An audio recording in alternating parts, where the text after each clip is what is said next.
Hindi! Humahagos ang sigaw sa lalamunan ni Corina, kasabay ng pagkabasag ng porselanang tasa sa marmol na sahig. Napaluhod siya, nanginginig ang mga kamay habang pinagmamasdan ang dugo ang kulay ng tsaa na kumakalat na parang kasalanan. Pero hindi ang basag na tasa ang dahilan ng kanyang sindak. Ito ay ang babaeng nakahandusay sa sahig, si Doña Felicidad, ang kanyang senyora, ang nag-iisang taong itinuring siyang pamilya. Maputla ang mga labi nito at ang mga matang dati puno ng kislap at kabutihan ay wala ng buhay. Senyora, gumising ka po. Hinawakan niya ang malamig na kamay nito. Senyora! Isang malakas na kabog sa dibdib ang gumising kay Corina. Napabalikwas siya ng bangon. Habol ang hininga, basa ng pawis ang kanyang noo.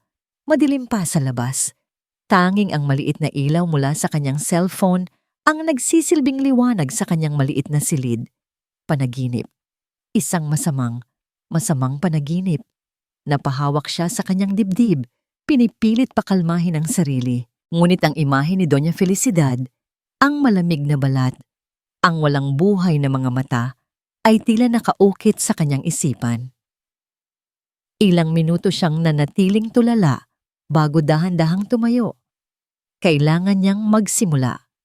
Ang unang gawain niya sa araw-araw, sa loob ng 10 taon na siya'y naninilbihan sa Villa Esperanza, ang pagtimpla ng herbal tea para kay Doña Felicidad. Sa kusina, ang bawat galaw ni Corina ay kabisado na. Binuksan niya ang isang maliit na cabinet kung saan nakasalansan ang mga garapon ng pinatuyong dahon at bulaklak. Lagundi para sa ubo, sambong para sa bato, at ang paborito ng senyora, isang halo ng tanglad at dahon ng pandan para sa pagpapakalma. Ito ang tubig na pinagkakatiwalaan ng matanda, ang kanyang laging sandalan kapag masama ang pakiramdam. Habang kumukulo ang tubig, hindi maalis sa isip ni Corina ang panaginip. Ang tsa, ang dugong kulay ng tsa, napailing siya. Guni-guni lang yon. Isang bangungot na dulot ng pagod. Nang mailagay na niya ang mainit na tsaa sa paboritong tasa ng senyora, dahan-dahan niya itong dinala sa veranda, kung saan naghihintay ang matanda. Pinagmamasdan ang pagsikat ng araw. Magandang umaga po, senyora, bati ni Corina. Pilit nang ngumingiti. Ngumiti pabalik si Doña Felicidad, isang ngiting nagpapaliwanag sa buong hardin. Magandang umaga, iha. Salamat dito. Inabot niya ang tasa. Alam mo, hindi kumpleto ang umaga ko kapag hindi ikaw ang nagtimpla ng tsaa ko.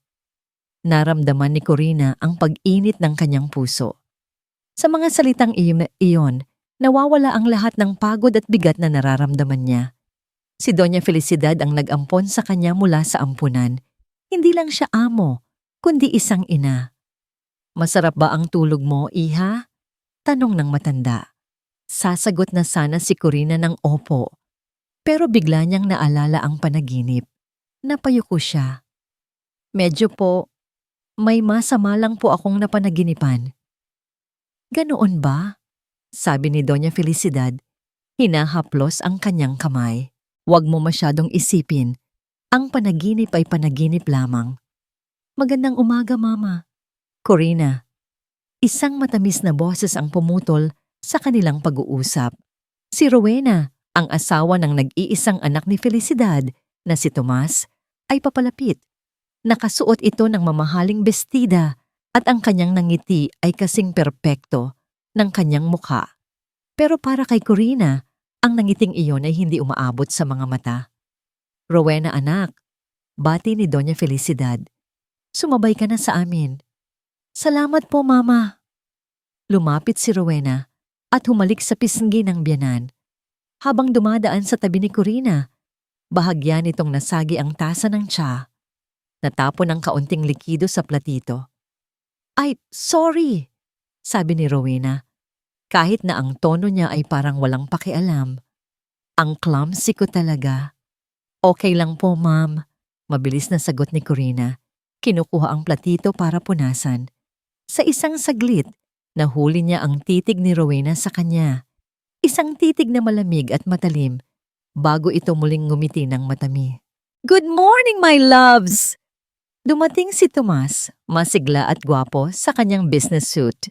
Dumiretso siya kay Rowena at hinalikan ito sa labi bago bumaling sa ina. "Maaalis na kami. May board meeting kami sa company. Hindi ka man lang ba magkakape, anak?" Tanong ni Felicidad. "Si Rowena na ang nagtimpla para sa akin, ma. Dinala na niya sa kotse." Sabi ni Tomas. Hindi inaalis ang tingin sa asawa. This woman thinks of everything. Napangiti si Rowena.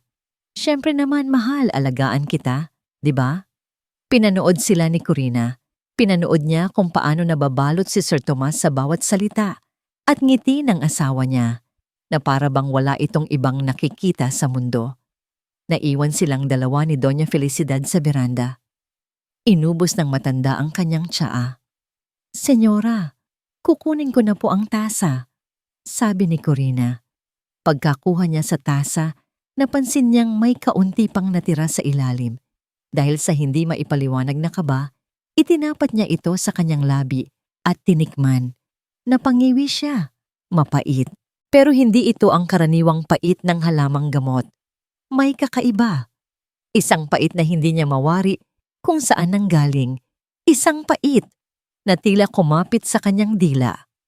Bumalik siya sa kusina, dala ang tasa at ang kaba sa kanyang dibdib. Habang nagliligpit, binuksan niya ang isang maliit na drawer ng mga pampalasa.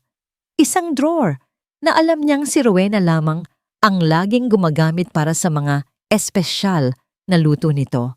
Sa ilalim ng mga bote ng rosemary at thyme, may nakita siyang isang maliit na pakete. Gawa ito sa simpleng papel, walang kahit anong pangalan o marka. Dahan-dahan niya itong kinuha. Nanginginig ang kanyang mga daliri habang binubuksan ito. Sa loob, mayroong isang pulbos na kulay abo na may pinong-pinong dahon na hindi niya kailanman nakita sa hardin ng Villa Esperanza. Mabilis na isinara ni Corina ang drawer. Ang puso niya'y kumakarera na parang kabayong takot. Napasandal siya sa pader, nanginginig ang mga tuhod. Isang pulbos. Isang pulbos na walang pangalan. Kumuha siya ng isang maliit na piraso ng tissue at maingat na kumuha ng kaunting-kaunting bahagi ng pulbos. Itinupi niya ito ng maraming beses at maingat na isinilid sa luma niyang pitaka. Ang natitirang pakete ay ibinalik niya sa pinakailalim ng drawer, tinitiyak na walang bakas na naiwan. Kinagabihan, hindi siya mapakali. Matapos ang lahat ng kanyang gawain, nagkulong siya sa kanyang silid. Inilabas niya ang luma niyang cellphone, ang screen ay may lamat na sa gilid, at sinimulan ang kanyang paghahanap. Mapait na pulbos na halaman, halamang gamot na nakalalason. Sunod-sunod ang kanyang pag-type. Ang internet signal sa Villa Esperanza ay hindi gaanong kalakasan, lalo na sa servants' quarters, pero nagtiyaga siya. Mga imahe ng iba't ibang dahon at bulaklak ang lumabas. May adelpha na alam niyang nakamamatay. May tuba-tuba. Pero wala ni isa sa mga ito ang eksaktong katulad ng pinong-pinong pulbos na nakita niya. Ang tanging malinaw sa kanya ay iisa lang. Ang mga halamang may matapang at mapait na lasa, kapag mali ang paggamit ay maaaring magdulot ng matinding pinsala. Kinabukasan, mas naging mapagmasid si Corina. Bawat galaw ni Rowena ay tinititigan niya. Bawat tingin ni Sergio, ang driver ng pamilya, ay binabantayan niya. Nasa sala siya at nag-aayos ng mga magazine sa coffee table nang pumasok si Rowena. "Corina," sabi nito sa malamig na tono, "saan mo nilagay ang paborito kong magazine, ang laging nasa ibabaw?" "Patawad po, ma'am," sagot ni Corina, bahagyang yumuko. "Inayos ko lang po ayon sa petsa." "Hindi naman sa nagrereklamo ako," sabi ni Rowena, pero ang kanyang mga mata ay nang-uusig. "Pero alam mo namang ayaw ko nang may nagagalaw sa ayos ng mga gamit ko, hindi ba? Simpleng instruction, hindi mo pa masunod." Sakto namang bumaba si Tomas mula sa itaas. What's happening here, mahal? Wala, mahal. Itong si Corina lang. Medyo nagiging makakalimutin na yata. Sagot ni Rowena. Biglang nag-iba ang tono at naging malambing. Corina, mag-ingat ka naman sa susunod, sabi ni Tomas. Ang tingin ay may bahid ng pagkainis. Alam mo namang gusto ni Rowena na laging maayos ang lahat, maging mas maasikaso ka. Hindi na nakasagot si Corina. Tumango na lang siya at mabilis na umalis. Dala ang bigat ng dibdib. Hindi lang ang mga salita ang masakit, kundi ang katotohanang mas pinaniniwalaan ni Sir Tomas ang asawa niya kaysa sa kanya, na halos 2 dekada nang naglilingkod sa pamilya. Kinahapunan, habang nagdidilig siya ng mga halaman sa hardin, natanaw niya si Rowena na nakikipag-usap kay Sergio malapit sa garahe. Hindi niya marinig ang pinag-uusapan nila, ngunit ang kanilang mga kilos ay sapat na. Sila'y bumubulong, palihim na sumusulyap sa paligid.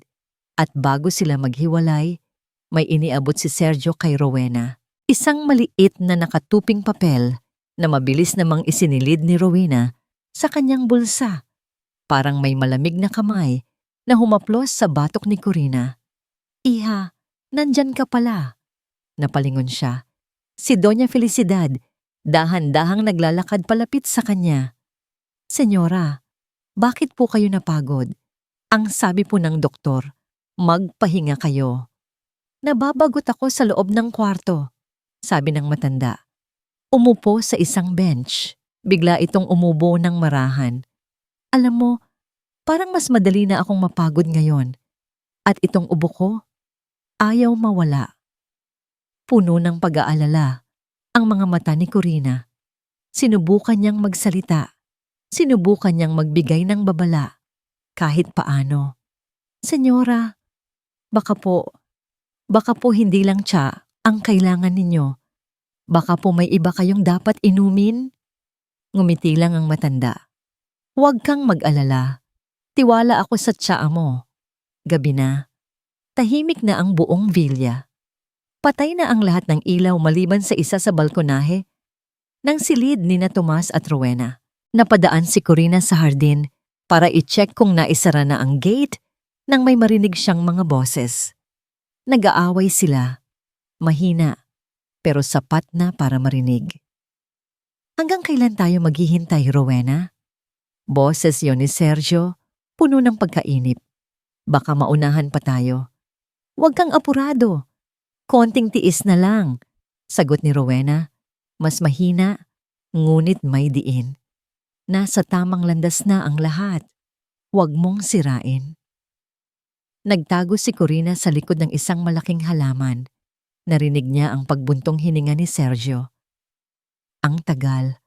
Baka isipin pa ng matanda na ipama na ang lahat sa charity. Hinding-hindi mangyayari yon, madiing sabi ni Rowena. Ako ang manugang. Sa amin ni Tomas, mapupunta ang lahat. Siguraduhin mo lang na nasusunod ang plano. Lalayo na sana si Corina. Takot na baka mahuli siya. Nang marinig niya ang huling sinabi ni Sergio, isang bulong na tila laso na humangin sa gabi. Kung ako sa'yo, kailangan na nating mapabilis ang lahat. Hindi maalis ni Tomas ang tingin sa kanyang ina habang nagbabasa ito ng libro sa sala. Mas maputla ito ngayon kaysa dati.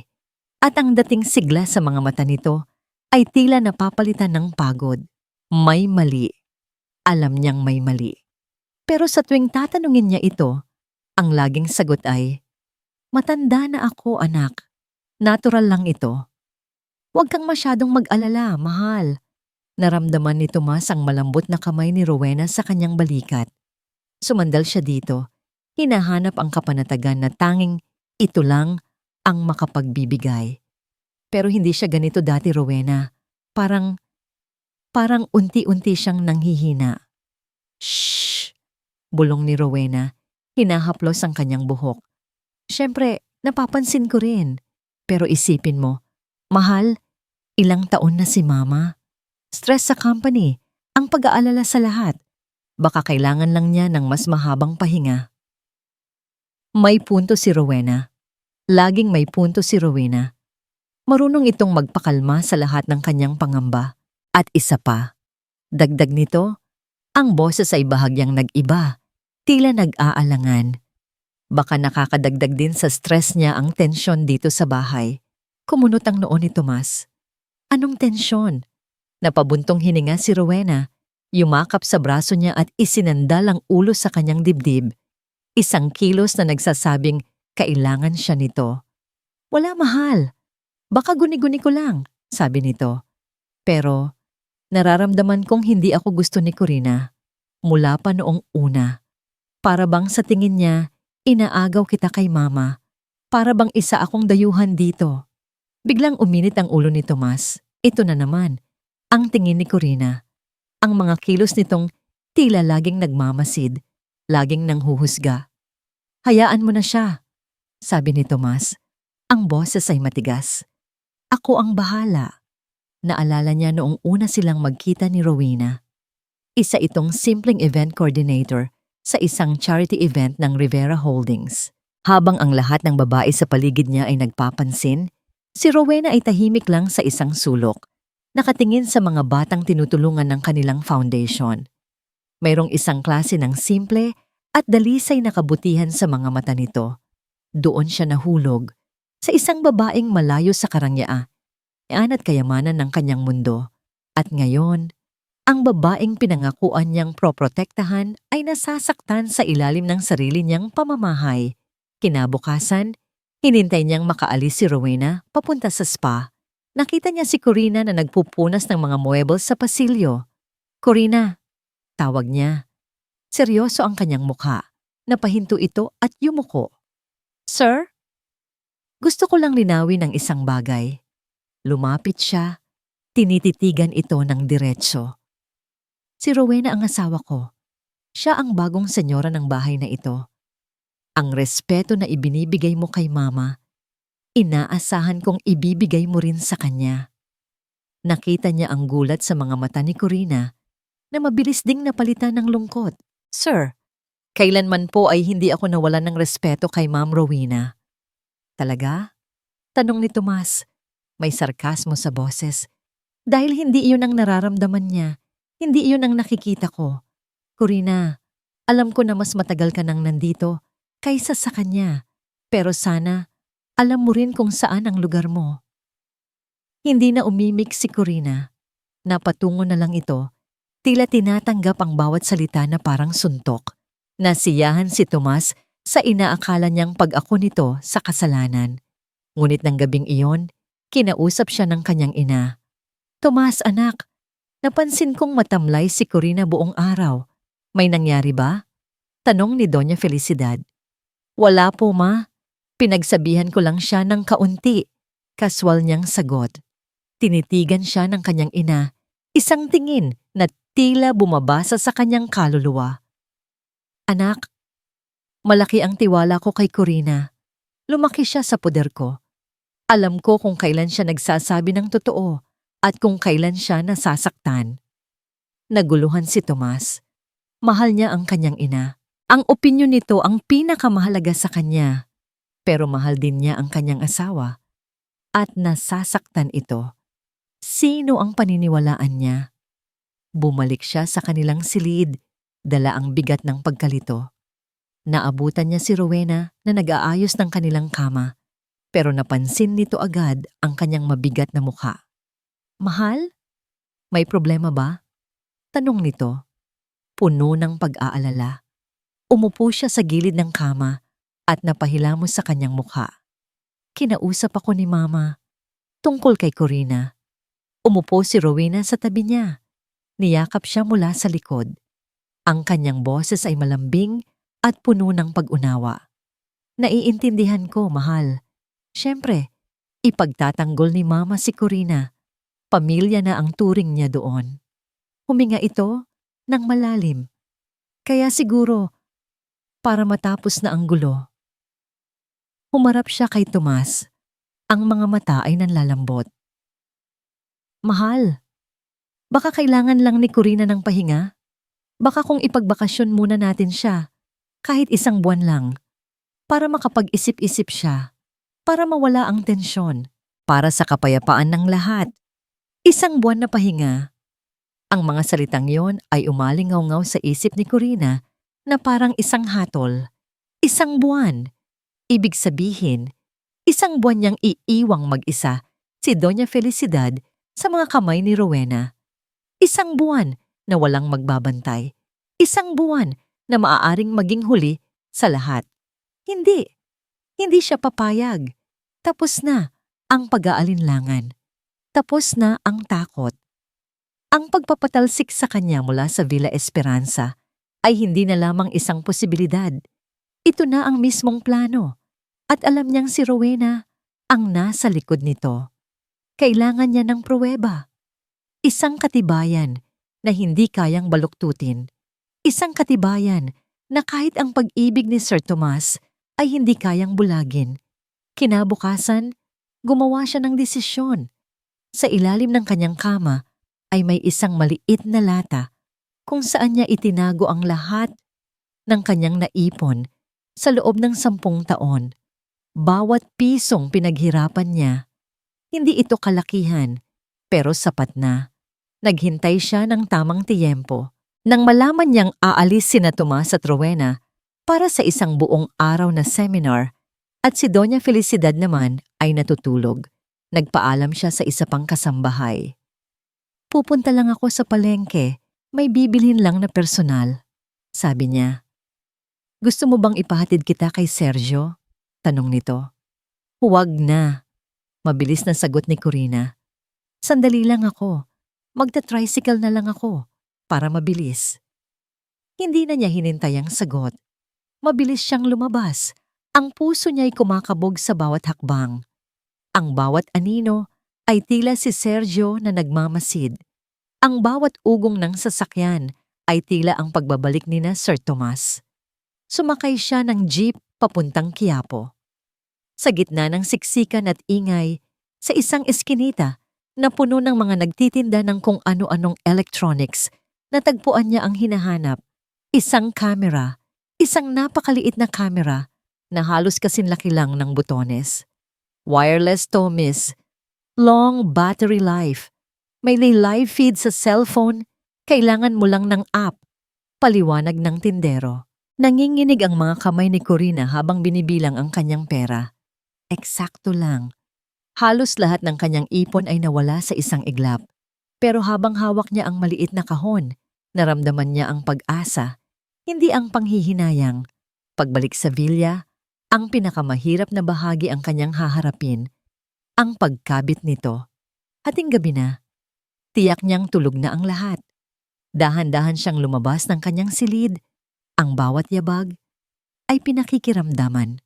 Ang tanging maririnig sa buong kabahayan ay ang mahinang ugong ng refrigerator at ang malakas na kabog ng sarili niyang dibdib. Pumasok siya sa kusina, ang kanyang teritoryo, ang lugar kung saan nagsimula ang lahat. Alam niya kung saan, sa itaas ng cabinet, sa sulok kung saan nakalagay ang mga paminggalan na bihirang gamitin. Isang lugar na may perpektong anggulo sa countertop kung saan laging tinatayo ang bandehado ng tsa. Kumuha siya ng upuan at maingat na umakyat. Ginamit niya ang maliit na double-sided tape para idikit ang kamera sa likod ng isang lumang plato. Ang lente nito ay nakatutok sa baba. Halos hindi ito makita. Nang bababa na siya, isang kaluskos ang narinig niya mula sa pinto. Nanigas si Corina sa kinatatayuan niya. Hindi siya makahinga. Dahan-dahan, bumukas ang pinto ng kusina. Pumasok si Rowena. Nakatago si Corina sa dilim ng sulok sa likod ng pinto ng isang malaking cabinet. Pinigil niya ang kanyang hininga, dinadasal na sana'y hindi siya mapansin. Dumiretso si Rowena sa refrigerator, kumuha ng isang bote ng tubig at uminom. Hindi nito binuksan ng ilaw. Tanging ang liwanag mula sa buwan sa labas ng bintana ang nagsisilbing ilaw sa kusina. Pagkatapos uminom, tumayo lang ito roon ng ilang sandali. Nakatingin sa kawalan, bago dahan-dahang tumalikod at lumabas. Nang marinig niyang sumarado na ang pinto, napahawak si Corina sa kanyang dibdib at halos mapaupo sa sahig. Ngayon lang niya naramdaman Ang tunay na panganib. Mabilis siyang bumalik sa kanyang silid, nilock ang pinto at umupo sa kanyang kama. Inilabas niya ang kanyang cellphone at binuksan ang app. Isang bahagyang malabong imahe ng kusina ang lumitaw sa kanyang screen. Kitang-kita ang countertop, ang kalan at ang lababo. Gumana ito. Hindi na natulog si Corina ng gabing iyon. Magdamag niyang tinitigan ang screen, ang kanyang mga mata ay nanunuyo sa pagod at pag-aalala. Naghihintay sa isang bagay na hindi niya tiyak kung gusto niya bang makita. Madaling araw na. Papasikat na ang araw. Nagsisimula na siyang antukin nang biglang bumukas ang ilaw sa kusina. Mula sa screen ng kanyang cellphone, nakita niyang pumasok si Rowena. Lumingalinga ito. Tinitiyak na walang tao. Pagkatapos ay kinuha nito ang paboritong tipot ni Doña Felicidad. At mula sa bulsa ng kanyang roba, may kinuha si Rowena. Isang maliit na bote na may lamang likido. Itinapat ito ni Rowena sa ibabaw ng tiyapot. Tinitigan niya ito ng ilang segundo. Ang muka ay walang emosyon. Malamig. Kalkulado. Napasinghap si Corina at napatakip ng bibig. Ang kanyang mga mata ay nanlalaki sa takot habang pinapanood ang bawat galaw sa kanyang screen. 1, 2, 3. Tatlong patak ng walang kulay na likido mula sa maliit na bote ang pumatak sa tiya. Parang tumigil ang pag-ikot ng mundo ni Corina. Nanlamig ang buong katawan niya at ang cellphone na hawak niya ay halos madulas sa kanyang nanginginig na mga kamay. Iyon na, ang pruweba. Ang katotohanan na hindi kayang pasinungalingan ng kahit anong matamis na ngiti o pekeng luha. Mabilis na kumilos si Rowena. Itinago nito ang bote, hinalo ang tsaa na parabang walang nangyari at inilagay sa bandehado. Pagkatapos ay lumabas ito ng kusina, malamang ay para gisingin na si Doña Felicidad. Sa isang iglap, napuno ng adrenaline ang buong sistema ni Corina. Wala siyang oras. Kailangan niyang kumilos. Mabilis ngunit walang ingay siyang tumakbo palabas ng kanyang silid. Ang mga paa niya'y walang sapin sa malamig na sahig. Dumiretso siya sa kusina. Nandoon pa ang bandehado, sa ibabaw ng lamesa, naghihintay na iakyat. Ang tiyapot ng kamatayan. Nanginginig niyang kinuha ito, maingat na huwag matapon ang kahit isang patak. Inilagay niya ito sa lababo at binuksan ng gripo. Hinahayaang umagos ang tubig at ano rin ang lason palayo. Pagkatapos ay nagtimpla siya ng bagong tsa. Ang kanyang mga kamay ay nanginginig pa rin, pero ang kanyang isip ay malinaw na malinaw. Habang kumukulo ang bagong tubig, pumalik siya sa kanyang silid. Kinuha niya ang isang lumang USB mula sa kanyang drawer at ikinonekta ito sa kanyang cellphone. Pinindot niya ang records sa live feed at pagkatapos ay save. Ang bawat segundong lumilipas habang nagda-download ang video file ay parang 1 oras. Ang maliit na progress bar sa screen ay tila hindi gumagalaw. Narinig niya ang mga yabag sa itaas. Pababa na sila. Corina, nasaan ang tsaa ni Mama? Boses iyon ni Rowena, nagtatanong sa isa pang kasambahay. Sa wakas, lumabas ang salitang, "Download complete." Mabilis na tinanggal ni Corina ang USB. Sakto namang handa na ang bagong tsa. Inilagay niya ito sa teapot, ipinatong sa bandehado, at lumabas ng kusina na para bang wala siyang alam. "Ako na po ang mag-aakyat, ma'am," sabi niya kay Rowena. Ang boses ay pilit niyang pinakakalma. Tinitigan siya ni Rowena ng ilang segundo, may pagtataka sa mga mata, bago tumango. "Bilisan mo." Nang maihatid na niya ang ligtas na tsaa kay Doña Felicidad, bumalik si Corina sa kanyang silid at nilock ang pinto. Umupo siya sa gilid ng kama, hawak-hawak ang USB na parang ito ang pinakamahalagang bagay sa buong mundo. Nasa kanya na ang katotohanan. Ngayon, ano ang gagawin niya rito?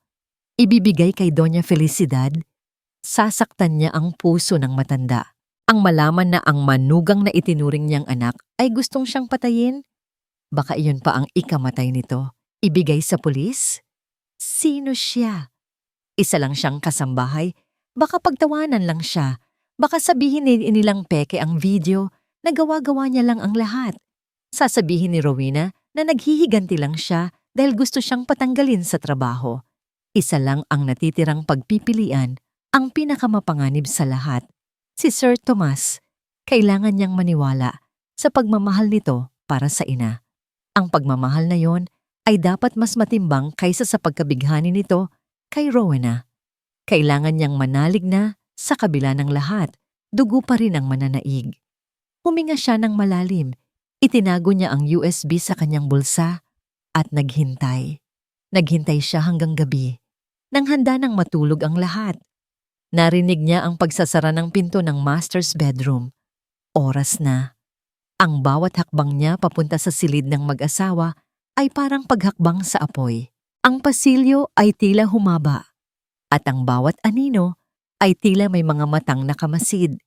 Nasa tapat na siya ng pinto. Nag-alinlangan siya sandali. Paano kung magkamali siya? Paano kung, sa halip na maniwala, ay mas lalo lang siyang itulak ni Tomas palayo? Naalala niya ang mukha ni Doña Felicidad sa kanyang panaginip. Iyon ang nagbigay sa kanya ng lakas. Kumatok siya. Mahina, pero sapat na para marinig. Isa, dalawa, tatlong katok. Bumukas ang pinto. Si Sir Tomas, nakapantulog na, ang nagbukas nito. Ang mukha niya ay nagulat at agad na napalitan ng inis nang makita kung sino ang kumakatok. Corina, anong ginagawa mo dito sa ganitong oras? May problema ba kay Mama? Umiling si Corina. Ang lalamunan niya ay tuyo. Wala po, sir. Si Ma'am Rowena po. Kailangan niyo po itong makita. Bago pa man makasagot si Tomas, lumitaw si Rowena sa likod nito. Anong nangyayari, mahal? Ang mga mata ni Rowena ay agad na dumapo sa kanya, malamig at nagbabanta. Sir, pakiusap po, sabi ni Corina. Ang boses ay nanginginig na. Inilahad niya ang USB. Panoorin niyo po ito. Mag-isa. Para po sa kaligtasan ni Senyora Felicidad. Nagpalipat-lipat ang tingin ni Tomas mula sa USB patungo sa mukha ni Corina at pagkatapos ay sa asawa niya. Ang pagkalito ay malinaw sa kanyang mukha. Hinawakan ni Rowena ang braso ng asawa. Mahal, ano na naman to? Huwag mo nang pakinggan yan. Pumasok ka na. Ngunit kinuha ni Tomas ang USB mula sa kamay ni Corina. Sa isang saglit, umasa si Corina. Sa isang saglit, inakala niyang nanalo na siya. Pero bago pa man niya ito mailagay sa laptop na nasa mesa, ang susunod na kilos ni Rowena ay mas mabilis pa sa kidlat. Tama na! Sigaw ni Rowena. Ang boses ay biglang naging hysterikal. Hindi ko na kaya ang panggugulo mo, Corina. Mahal, hindi mo ba nakikita? Gagawa siya ng kahit ano para lang siraan ako sa'yo.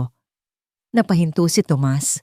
Hawak ang USB, gulong-gulo sa biglaang pagwawala ni Rowena. May pruweba po ako, sir! Desperadong sabi ni Corina. Pruweba? Humagulgol si Rowena. O baka naman video na gawa-gawa mo lang? Mahal, nakita ko siya sa Quiapo nung isang araw. Bumili siya ng mga gamit pang-edit. May plano siya laban sa akin. Lalong naguluhan si Tomas. Ang luha ng kanyang asawa laban sa salita ng isang kasambahay. Sir, pakiusap, panoorin niyo lang po. Hindi! Sigaw ni Tomas. Isang sigaw na nagpatigil sa lahat. Tumingin siya kay Corina. Ang mga mata niya ay puno ng galit at pagkabigo. Isang galit na matagal nang kinikim-kim na ngayon ay sumabog na. Lumabas ka na. Ang dalawang salitang iyon ay parang punyal na tumusok sa puso ni Corina. Sir? Sabi ko, lumabas ka na. Inihagis niya ang USB sa sahig. Kumuha ka ng abogado kung gusto mo. Ipakita mo yung pruweba mo sa korte. Pero sa bahay na ito, tapos ka na. Simula ngayon ayaw na kitang makita pa. Bumagsak ang mga luha ni Corina. Nanginginig siyang pinulot ang USB mula sa sahig. Tumingin siya kay Tomas. Naghahanap ng kahit katiting na pag-unawa. pero wala siyang nakita kundi isang pader. Sa likod ni Tomas, nakita niya ang mukha ni Rowena. Nakangiti ito. Isang ngiti ng tagumpay. Dahan-dahang tumalikod si Corina at nagsimulang maglakad palayo. Bawat hakbang ay mas mabigat kaysa sa nauna. Nabigo siya. Itinaboy siya. Nawala na ang lahat. Habang naglalakad siya sa madilim na pasilyo, nanginginig niyang kinuha ang kanyang cellphone mula sa bulsa para i-off ito. Ngunit bago pa niya magawa, umilaw ang screen. Isang text message mula sa isang numerong hindi niya kilala. Mag-ingat ka, Iha. Pumunta ka sa address na ito. Ang bigat sa dibdib ni Corina ay tila gumaan ng bahagya habang paulit-ulit niyang binabasa ang text message. Isang address sa Makati. Isang simpleng bilin. Mag-ingat ka. Sino? Paano? Wala siyang ibang mapupuntahan. Ang Villa Esperanza, ang nag-iisang tahanan na kinilala niya, ay ipinagkait na sa kanya. Wala siyang kamag-anak. Wala siyang kaibigan sa labas. Ang text message na ito, kahit mula sa isang estranghero, ang tanging hibla ng pag-asa na kanyang mahahawakan. Nang walang pag-aalinlangan, lumabas siya sa gate ng villa. Sumakay siya sa unang taxi na dumaan. Ang mga luha ay tahimik na dumadaloy sa kanyang mga pisngi. Ibinigay niya ang address sa driver. Ang boses niya ay halos pabulong. Habang tinatahak nila ang madilim na kalsada ng Maynila, niyakap niya ang kanyang sarili. Ang pakiramdam ng pagiging itinaboy, ng pagiging mag-isa, ay mas masakit pa sa kahit anong pisikal na sugat. Huminto ang taxi sa tapat ng isang mataas at modernong condominium building. Simple lang ang itsura nito, hindi magarbo. Nagbayad siya at bumaba. Pinagtitinginan ng guard sa lobby. Sino po ang sadya nila? Tanong ng guard. Sasagot na sana si Corina nang may isang babaeng lumapit sa kanya. Nasa mga 40s ito, nakasuot ng simpleng blazer at salamin at may daladalang aura ng profesionalismo at kabaitan. Corina de la Peña? Tanong ng babae, ang boses ay kalmado. Tumango si Corina. Sumunod ka sa akin. Ako si Lydia. Hinihintay ka na namin. Walang tanong na sumunod si Corina. Sumakay sila sa elevator at huminto sa 15th floor. Binuksan ni Lydia ang pinto ng isang maliit, ngunit malinis na unit. Maupo ka, Iha, sabi ni Lydia. Inaalok siya ng isang basong tubig. Alam kong pagod ka at gulong-gulo ang isip mo. Umupo si Corina sa sofa. Ang kanyang mga kamay ay nanginginig pa rin. Sino po kayo? Paano niyo po nalaman? Umupo si Lydia sa tapat niya. Ako ang personal assistant ni Doña Felicidad sa kumpanya at ang lahat ng ito ay bahagi ng plano. Napakunot ang noo ni Corina. Plano? Huminga ng malalim si Lydia. Corina, alam ni Doña Felicidad ang lahat. Parang isang malakas na kulog ang narinig ni Corina. Alam po niya? Tungkol kay Ma'am Rowena? Tumango si Lydia. Hindi man niya nakita ang video. Matagal na siyang naghihinala. Isang ina, Corina. May pakiramdam ang isang ina. Napansin niya ang unti-unting pagbabago sa kanyang katawan.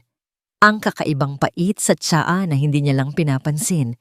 Ang mga tingin ni Rowena na hindi kayang itago ng pekeng ngiti. Pero, bakit po wala siyang ginawa? Bakit po niya hinayaan? Nakita ni Corina ang lungkot sa mga mata ni Lydia. Dahil sa anak niya, dahil kay Tomas. Doon na unawaan ni Corina ang lahat. Gusto niyang si Tomas mismo ang makatuklas. Bulong ni Corina sa sarili, puno ng paghanga at awa para sa matanda.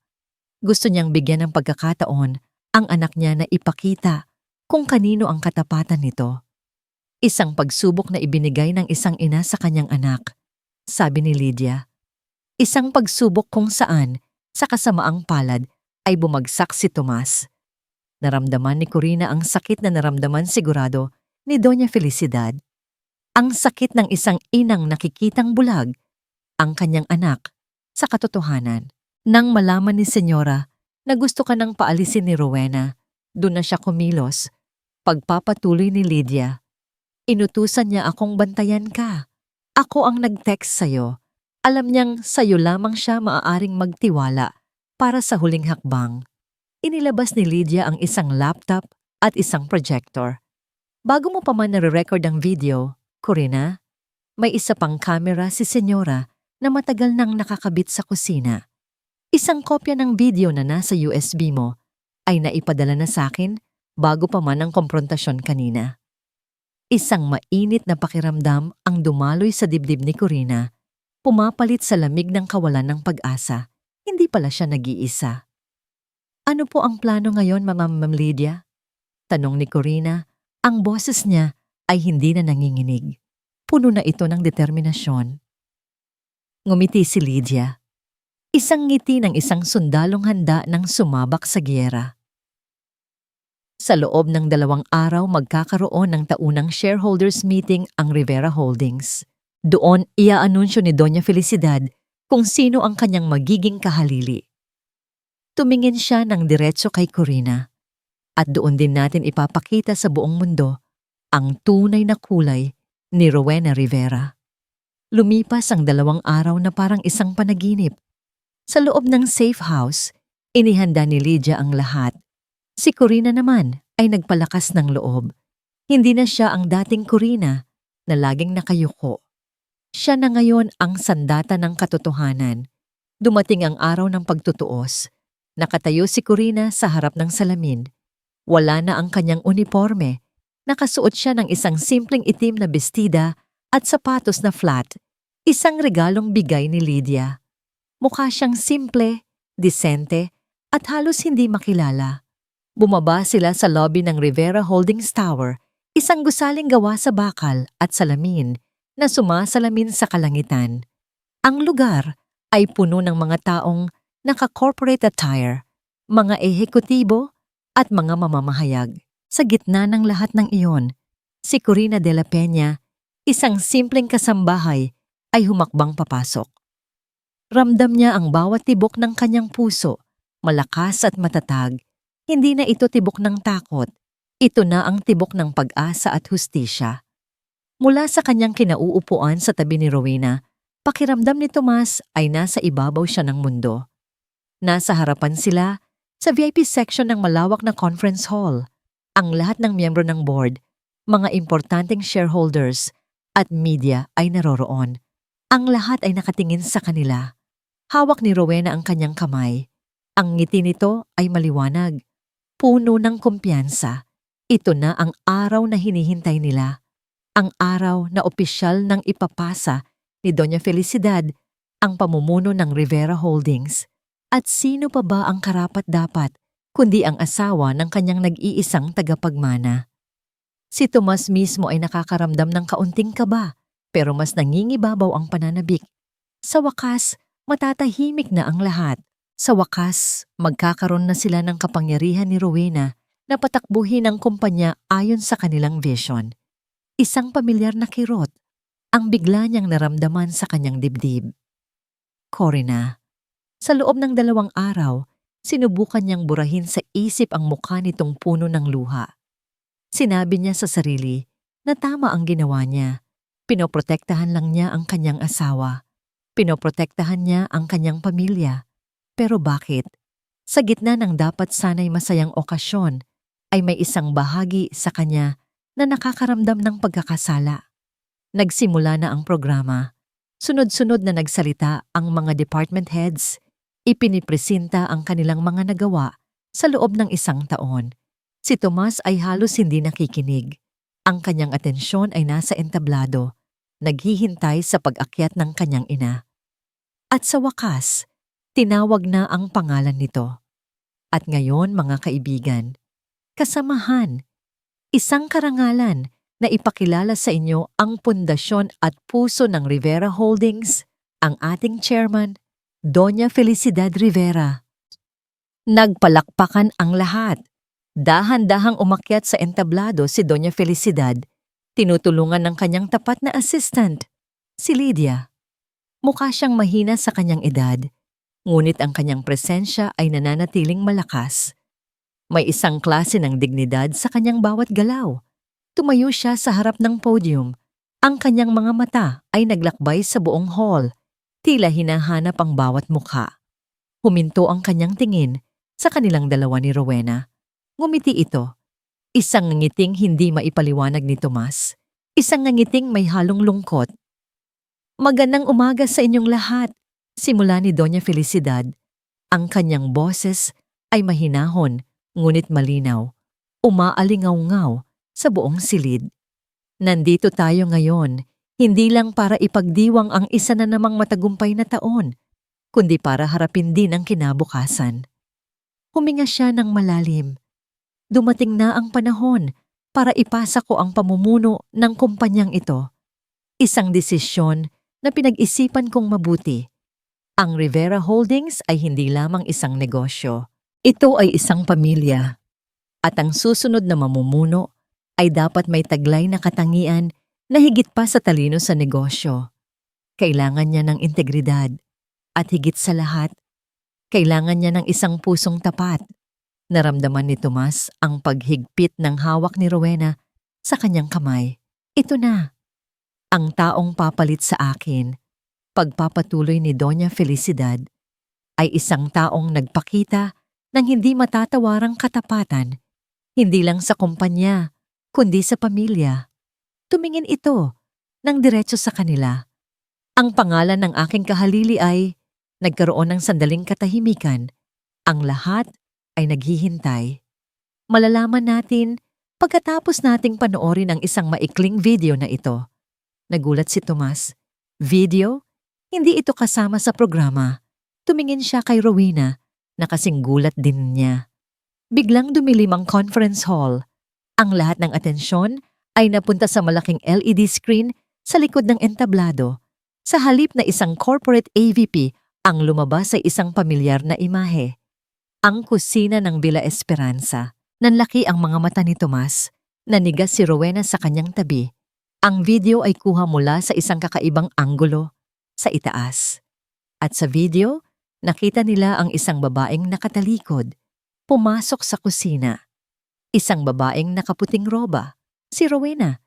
Isang kolektibong bulungan ang narinig mula sa mga manonood. Sa screen, malinaw na malinaw ang bawat galaw, ang pagkuha ni Rowena ng teapot, ang paglabas niya ng isang maliit na bote mula sa kanyang bulsa, at ang pagpatak nito ng likido sa tsa, isang malakas na "oh" ang umalingaw-ngaw sa buong hall. Hindi makapaniwala si Tomas sa kanyang nakikita. Paulit-ulit na naglalaro sa kanyang isip ang eksena. Ang pagwawala ni Rowena, ang pag-iyak nito, ang pagsusumbong nito tungkol sa isang pekeng video.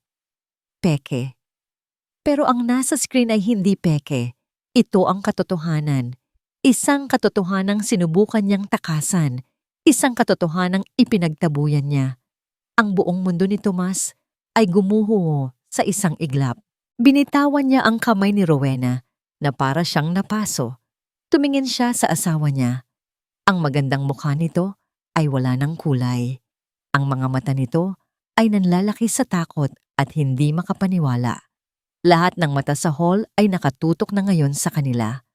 Ang mga kamera ng media ay kumikislap na parang mga bituin sa isang madilim na gabi. Ang katahimikan ay nakakabingi. Biglang tumayo si Rowena, nanginginig ang buong katawan. Itinuro niya ang screen, ang boses niya ay basag at desperado.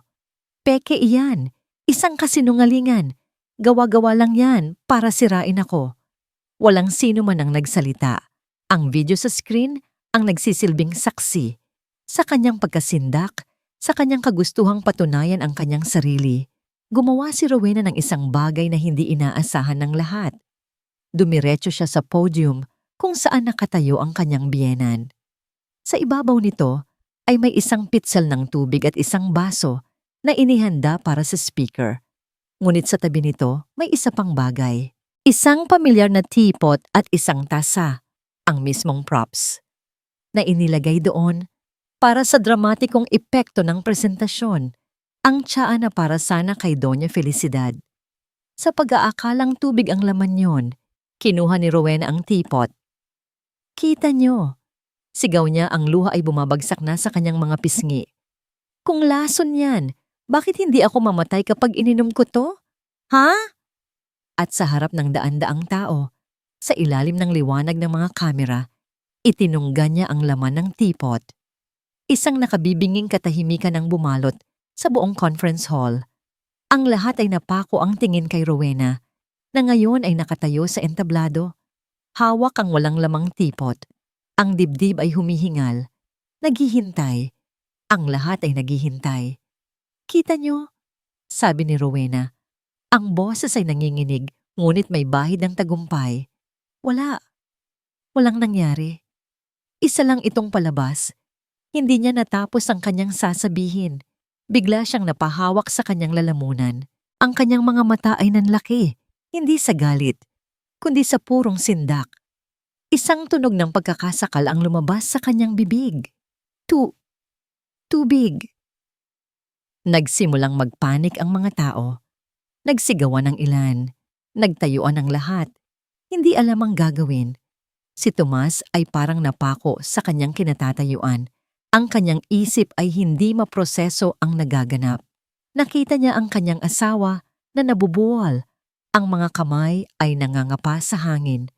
Ang unang kumilos ay si Doña Felicidad. Sa kabila ng kanyang panghihina, sa kabila ng sakit ng katrayduran na malinaw na nakaukit sa kanyang mukha, isang sigaw ang kumawala sa kanyang bibig. Isang sigaw hindi ng galit, kundi ng pag-aalala. Tawagin ang ambulansya. Bilis!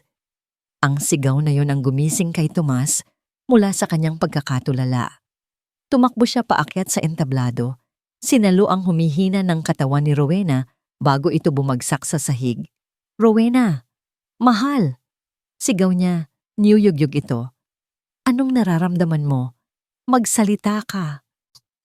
Pero ang tanging naisagot ni Rowena ay isang mahinang pag-ubo. Isang bula ang lumabas sa kanyang bibig. Ang kanyang katawan ay nagsimulang mangisay. Sa isang sulok ng hall, sa likod ng mga nagkakagulong tao, tahimik na nakatayo si Corina. Pinapanood niya ang lahat. Ang puso niya ay pinipiga. Hindi ito ang hustisyang gusto niya. Hindi niya kailanman ginustom na masaksihan ang ganitong katapusan. Nagsimulang tumakbo ang mga security personnel. Ang mga paramedic ay mabilis na pumasok, dala ang isang stretcher. Habang inaasikaso si Rowena, napansin ni Corina ang isang anino na palihim na gumagalaw patungo sa exit. Si Sergio, sinusubukan niyang tumakas. Hindi na nag-isip si Corina. Tumakbo siya, sinusuong ang mga nagkakagulong tao. Guard, yung driver, pipigilan niyo siya. Narinig siya ng ilang security. Mabilis nilang hinarang si Sergio bago pa man ito makalabas. Wala akong kasalanan, sigaw ni Sergio habang pinupusasan. Utos niya ang lahat. Utos ni Rowena. Samantala, sa entablado, inilalagay na si Rowena sa stretcher. Ang mga mata ni Tomas ay puno ng luha. Hinahawakan ang kamay ng asawa. Tumingin siya sa kanyang ina. Ang kanyang mukha ay isang maskara ng pagdurusa at pagsisisi. Mama, patawarin niyo po ako. Humagulgol siya. Lumapit si Doña Felicidad. Ang mga kamay ay nanginginig at hinaplos ang mukha ng anak. Ang mahalaga ngayon ay mailigtas siya. Isang salitang puno ng awa. Isang salitang puno ng pagpapatawad.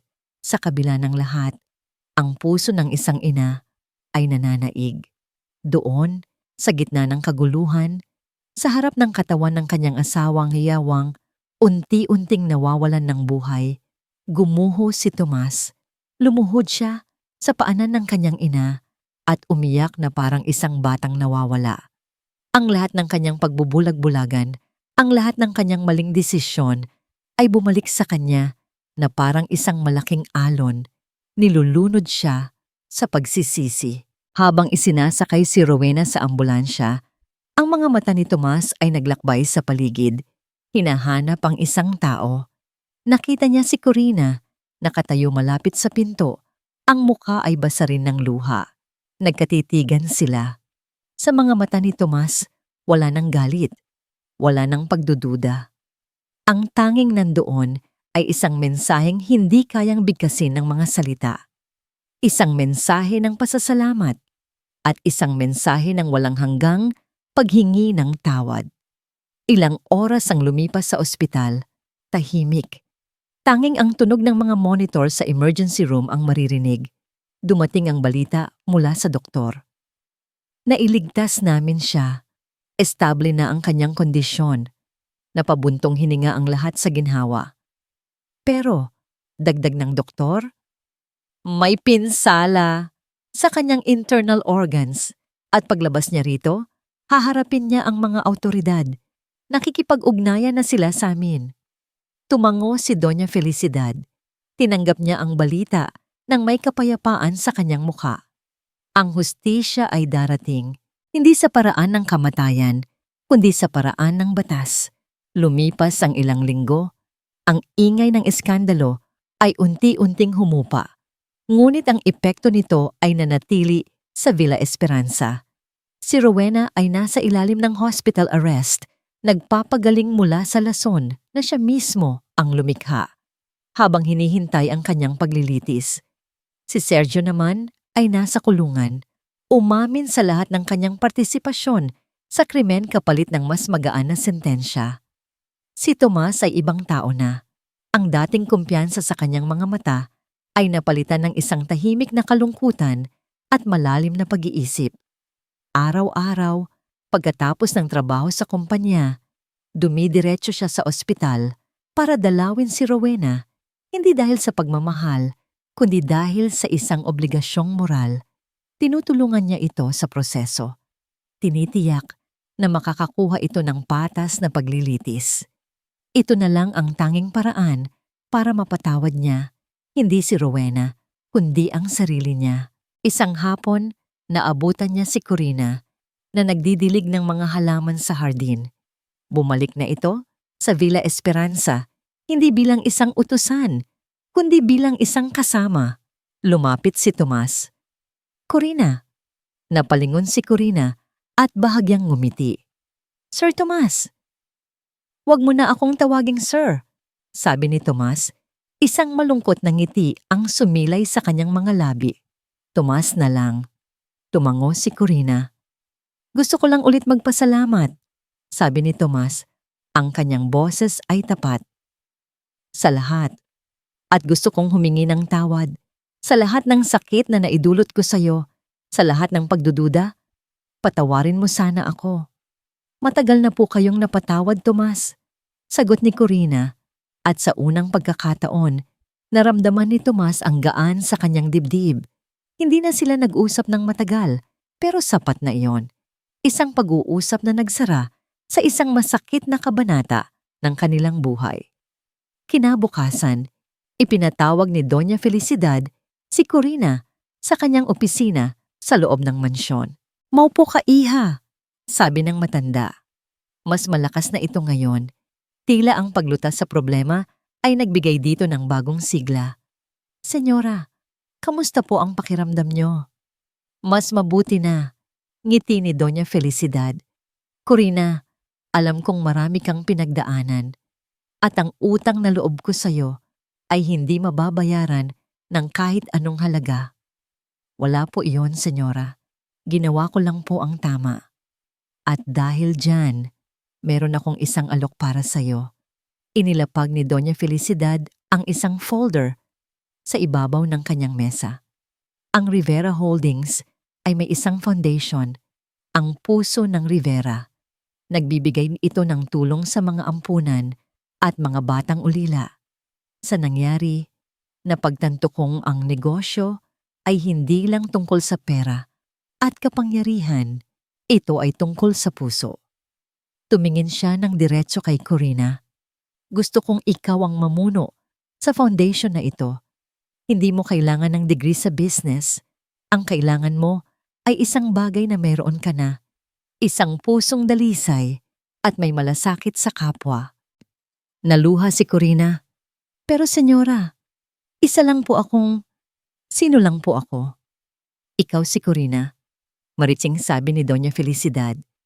Ikaw ang nagligtas sa pamilyang ito. Kung may isang taong karapat-dapat na magdala ng pangalan ng Rivera sa pagtulong sa iba, ikaw yon. Sa simula, tumanggi si Corina. Nararamdaman ang bigat ng responsibilidad. Pero sa huli, sa pagpupumilit ni Doña Felicidad at sa suporta ni Tomas, tinanggap niya ito. Isang dapit hapon, ilang buwan ang nakalipas, magkasama silang nakaupo ni Doña Felicidad sa veranda. Pinapanood ang paglubog ng araw. Ang Villa Esperanza ay mas tahimik na ngayon, ngunit ang kapayapaan ay mas totoo. Si Corina ay abala sa kanyang bagong tungkulin at nakahanap siya ng bagong layunin sa buhay, ang pagtulong sa mga batang katulad niya noon. Niyakap ni Doña Felicidad si Corina mula sa likuran. Alam mo, iha, bulong ng matanda. Maraming paraan para bumuo ng isang pamilya. Tumingin si Corina sa matanda. Ang kanyang mga mata ay nagtatanong, "Anak, hindi ka pinili ng dugo." Sabi ni Doña Felicidad, ang kanyang mga mata ay nangingilid sa luha ng pasasalamat. "Pero pinili ka ng puso ko." Niyakap ni Corina pabalik ang babaeng itinuring niyang ina. Sa wakas, pagkatapos ng mahabang panahon ng paghahanap at pag-iisa, naramdaman niya ang tunay na kahulugan ng pagkakaroon ng isang tahanan. Hindi sa pader ng mansyon o sa yaman ng pangalan, kundi sa yakap ng isang pamilyang binuo ng pagmamahal, katapatan, at isang pusong pinili.